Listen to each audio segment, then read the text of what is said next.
今天公布了新增了一例类鼻疽的死亡个案。那不过这个个案呢，它的这个病程变化的很快，所以是在这个到急诊的隔天就不幸的过世。那最主要的死因还是因为他的这个肺炎跟急性呼吸衰竭的关系的致死。那在这个做疫调的时候呢，就有发现说这个个案他其实他脚部有伤口。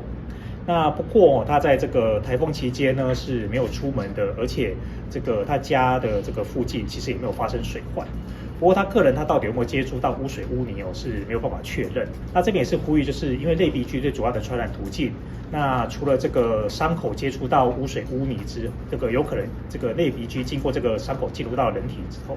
此外也有可能经过这个吸入性的这个感染。那如果是吸入性感染的话呢，通常一开始的病灶就会是在肺部，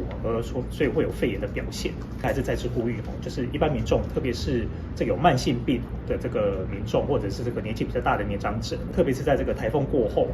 就是还是这个要这个注意自己的身体健康状况。那有身体比较虚弱的话，还是要佩戴口罩。那特别在这个风灾期间，那还是要待在户内紧闭门窗。那如果需要去处理污水污泥整理家里的话，还是要记得要戴这个防水的手套、这个皮靴，才可以避免这些接触的传染。